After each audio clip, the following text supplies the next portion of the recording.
이 아침에 하나님께서 오늘 우리에게 주신 말씀은 시편 119편 9절에서 16절까지의 말씀이 되겠습니다. 시편 119편 9절에서 16절까지의 말씀입니다.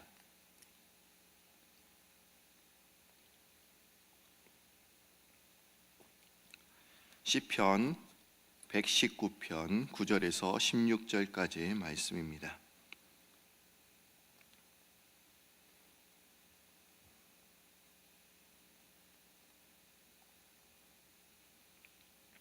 다 찾으신 줄 알고 한 절씩 교독합니다. 청년이 무엇으로 그의 행실을 깨끗하게 하리이까? 주의 말씀만 지킬 따름이니이다.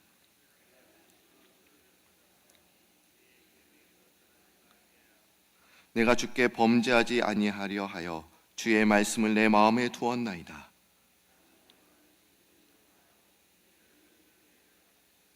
주의 입의 모든 균례들을 나의 입술로 선포하였으며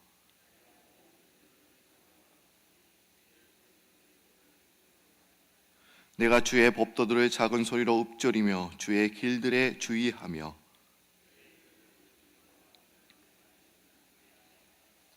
아멘.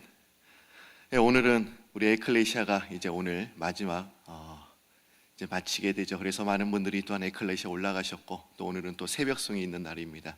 그래서 새벽에 또 많은 분들이 가셨습니다. 기도하는 분들이 많이 가셨어요.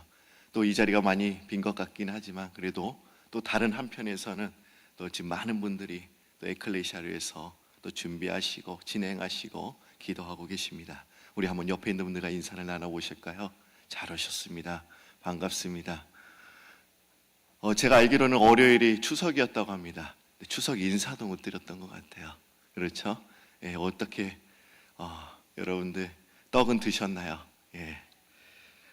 뭐 내년 또 있으니까요. 내년을 기대하며 또 이렇게 인사를 나누시기를 바랍니다. 옛날에 로마의 황제는 그리스도인들이 자꾸 늘어나는 것에 대해서 위협을 느껴서 이제 신하들을 불러놓고 그리스도를 없앨 방법을 이제 논의하게 되었습니다. 황제가 먼저 로마의 법률을 강화시켜서 그리스도인들을 무조건 죽이는 법을 채택하자 이렇게 제안을 했습니다. 그랬더니 한 신하가 그 황제의 의견에 반대를 합니다. 그 이유는 믿는 자들을 죽여 순교자를 만들면 그리스도인들이 더욱 순교자들을 청하기 때문에 역효과가 난다고 이렇게 이야기를 한 것입니다. 그 신하는 황제의 방법보다는 이제 예수님을 믿는 사람들을 죽이지 말고 잔인하게 고문하는 것이 어떻겠냐 또 이렇게 제안을 합니다. 그러자 이제 또 다른 신하가 또한 이렇게 이야기를 하는 것이죠. 저 예수쟁이들은 심한 고문을 받기만 하면 이제 예수의 십자가의 고난에 동참한다고 오히려 좋아합니다. 고난을 받을수록 더욱더 상급이 더욱더 쌓이게 되고 오히려 자신의 고문의 흔적을 이제 자랑하는 것을 볼 수 있습니다. 그러기에 그 방법으로도 그리스도인들을 없앨 수가 없습니다. 이렇게 이야기를 합니다. 이때 구석에 있던 또 한 신하가 조용하게 의견을 내놓습니다. 그리스도인들이 편안하게 즐기고 놀 수 있는 환경을 만들어 놓으면 됩니다. 그들은 그런 환경 속에서 죄를 짓게 될 것이고 그러면 기독교는 있어도 힘을 발휘하지 못할 것입니다 라고 이렇게 이야기를 했고 이것이 채택이 되었습니다. 맞습니다. 세상의 환경이 우리의 신앙과 믿음을 넘어뜨립니다. 우리가 마음껏 다양하게 즐길 수 있는 그 환경이 축복처럼 보이지만 그것은 축복보다 또 유혹이며 또 우리의 신앙을 망가뜨립니다.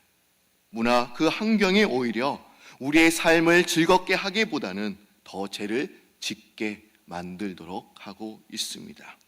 우리는 세상의 유혹에 항상 노출되어 있습니다. 그런데 여러분 보십시오. 이 시험, 유혹, 과연 이 단어의 의미가 과연 무엇일까요? 우리가 시험이라고 하는 단어를 보면 이 단어의 영어로 보시면 두 가지 의미가 담겨져 있는 것을 우리는 알 수 있습니다. 첫 번째는 temptation, 유혹이라는 그런 단어입니다. 그리고 또 다른 단어는 테스트, 시험이라는 그런 단어이죠. 우리가 이 템테이션 유혹으로 번역되었을 때는 나쁜 의미가 들어있음을 우리는 알 수 있습니다. 이 유혹을 통해서 그 사람을 넘어뜨리고 또 하나님에 대해서 또 불신앙을 갖게 하고 죄를 짓게 하는 그런 뜻을 또한 갖고 있습니다. 항상 마귀는 우리를 유혹하기 위해서 쾌락을 주고 또 돈을 주고 또 권력을 주기로 하면서 또 결과적으로는 그 마귀의 자식으로 만들려고 하는 목적에서 우리에게 이 유혹을 주는 것입니다. 물론 이것이 마귀가 사용하는 무기이기도 하지요. 하지만 이 테스트, 시험이라고 하는 단어는 다른 의미를 갖고 있습니다. 나쁜 의미보다는 좋은 의미가 더 강합니다. 그 사람을 시험하여 잘못된 것을 미리 바꾸어서 바꾸어 주는 것, 이것이 시험의 의미인 것입니다. 이것은 분명 하나님께서 우리에게 주시는 것입니다. 좋은 결과를 주시고 이제 불순물을 제거하기 위해서 또 온전하고 흠이 없는 성도로 만들기 위해서 이 시험을 하나님께서 우리에게 허락하시는 것입니다.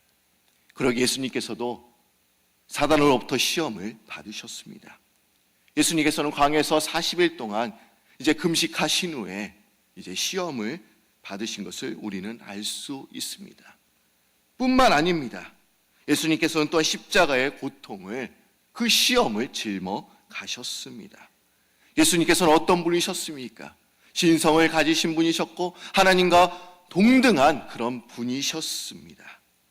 그분이 이 세상에 내려와서 인간의 형체를 갖기는 했지만 사람들이 제일 무섭고도 끔찍한 그 십자가의 고통을 짊어지셨음을 우리는 알 수 있었습니다. 얼마나 그 고통이 크셨을까요? 또한 십자가에 달리셨을 때 대제사장들과 서기관들이 이렇게 조롱을 하지요.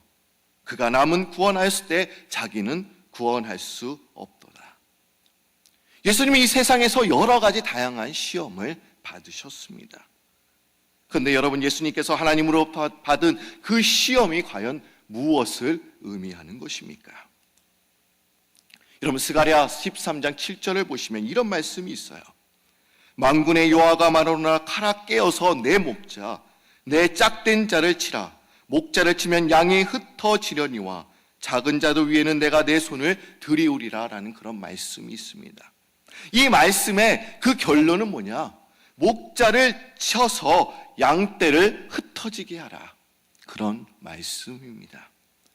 양떼를 쳐서, 목자를 쳐서 양떼를 흩어지게 하라는 것이죠. 그럼 과연 목자는 누구를 의미하는 것일까요? 이 목자는 예수 그리스도를 가리킵니다. 예수 그리스도를 치라는 것입니다. 그러면 제자들이 다 흩어지게 된다는 그런 말씀입니다. 예수님을 치니까 이제 공동체가 흩어지게 됩니다. 그리고 어려움을 당하게 됩니다. 근데 여러분, 우리가 어려움을 당한다고 해서 절망할 필요는 없습니다. 이것이 하나님께서 사용하시는 그런 방법입니다. 기독교의 역사 속에서 교회가 어려움을 당하면 절대로 교회는 망하지 않습니다. 더욱더 순수해집니다. 중국의 문화혁명이 일어났을 때 기독교는 다 망했다고 생각했습니다. 선교사들이 다 추방을 당했습니다. 중국이 이제 닫혀져 있는 동안에 사람들은 중국 땅은 완전히 버림받은 땅이다라고 생각을 했습니다. 그리고 문화혁명이 끝나고 이제 개방의 이 물결이 이제 허용이 되어서 많은 사람이 들어가 보니까 놀라운 사실들이 벌어졌음을 우리는 알 수 있습니다. 그동안에 하나님의 주권적인 역사로 순수한 지하교회만 남게 되었음을 우리는 알 수 있습니다. 어려움을 당하면 제일 먼저 교회 안 나오는 사람은 가짜의 농도 순서로 떠나게 됨을 우리는 알 수 있습니다. 진짜만 남게 되는 것이죠. 진짜와 가짜가 걸러지게 되는 것입니다. 그러기에 주님께서는 이 시험이라는 방법을 사용하시는 것은 이 불순물을 제거하시기 위해서, 순수한 자들만 남겨놓으시기 위해서, 가짜를 제거하시기 위해서 하나님께서는 이 방법을 사용하신다는 거예요. 그리고 우리에게 또한 시험을 허락하신다는 것입니다. 우리의 믿음이 잘못된 믿음을 갖고 있습니까? 이 시험을 통해서 우리의 거짓된 믿음을 제거하라는 것입니다. 여러분, 우리는 세상의 유혹에 노출되어 있습니다. 아무리 우리가 바르게 살려고 해도 힘이 듭니다. 그러게 오늘 시편 기자가 오늘 말씀을 보시면 119편 9절 말씀 보면 이 시편 기자는 이렇게 이야기를 하고 있죠. 여러분들이 읽어주시면 감사하겠습니다. 시작.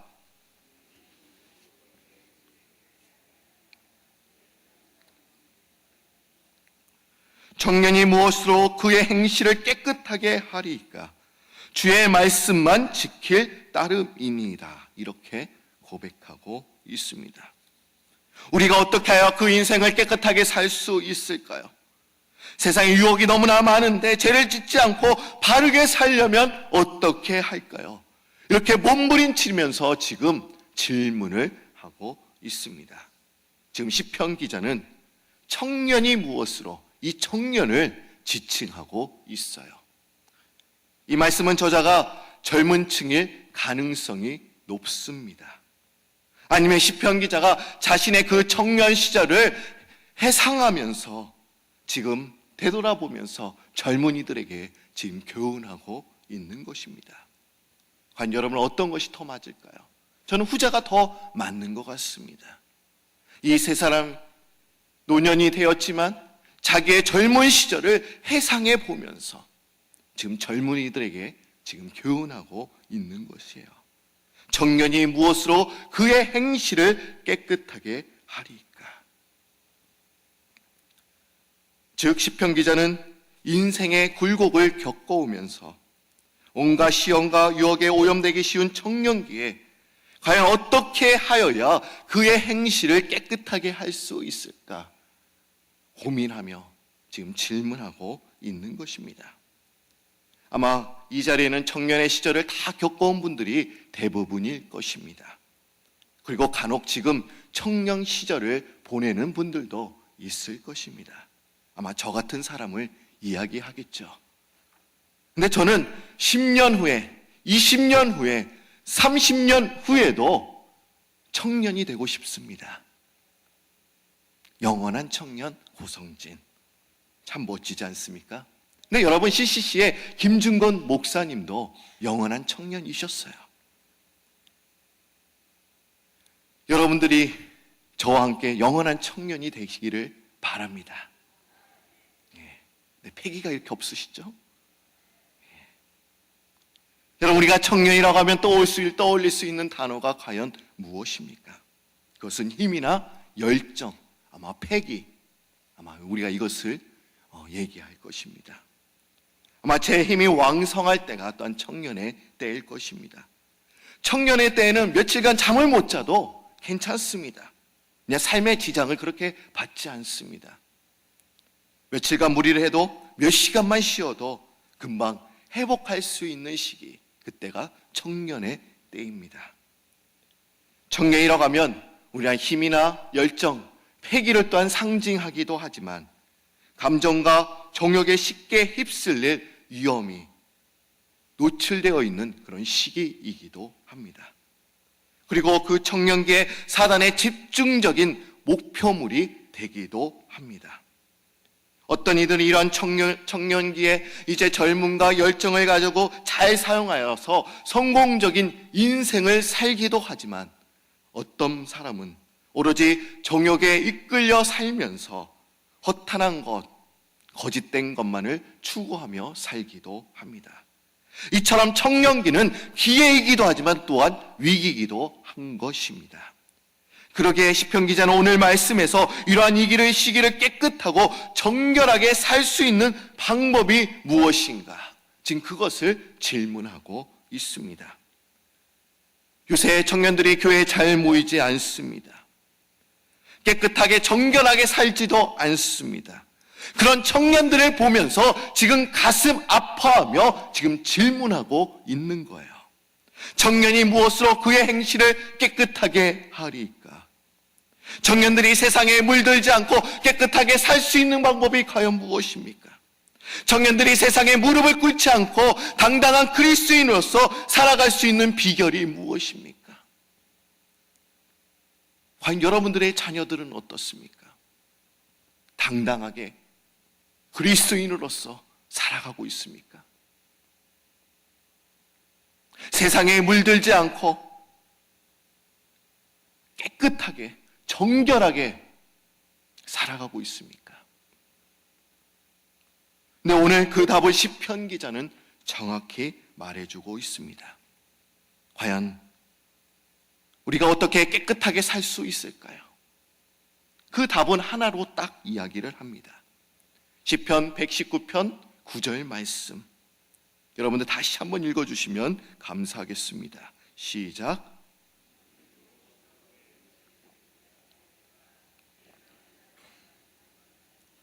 그 답은 주의 말씀만 지켜야 됩니다. 그리스도인으로서 세상에서 깨끗하게 살 수 있는 그 비결은 다른 게 없다라는 거예요. 주의 말씀이 삶의 기준이 되어야 된다. 청년들은 이것이 잘못됐는지 전혀 모른다는 것입니다. 누가 가르쳐 주지 않는다는 거예요. 그렇기 때문에 그 삶의 기준, 그 중심에 뭐가 있어야 되냐? 말씀이 있어야 된다고 이야기를 합니다. 네덜란드 암스테르담에서 사역하시던 예수 전도단의 플로이드 맥클랑이라는 분이 계셨습니다. 이분은 많은 책을, 또 예수 전도단에서 많은 책을 또한 쓰시기도 하신 분입니다. 그가 사역하고 있는 네덜란드의 암스테르담은 성적인 타락이 극에 달했던 또한 도시이기도 합니다. 더구나 이분의 사역지는 그 가운데서도 바로 네덜란드 한락가 지역이었다고 합니다. 이 목사님께 어떤 사람이 이렇게 질문을 합니다. 목사님, 어떻게 이 한락가 지역에서 살면서 유혹을 이기면서 살 수 있습니까? 그 방법이 무엇이죠? 이렇게 질문을 했어요. 그러자 이 목사님은 정말 의외의 대답을 하신 것입니다. 전 절대 이 지역에 돌아다닐 때 혼자서 돌아다니는 법이 없습니다.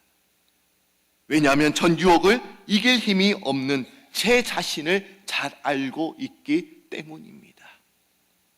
우리가 세상의 유혹에 노출되어 있기 때문에 우리가 혼자 살아가다 보면 죄를 짓게 될 확률이 높습니다.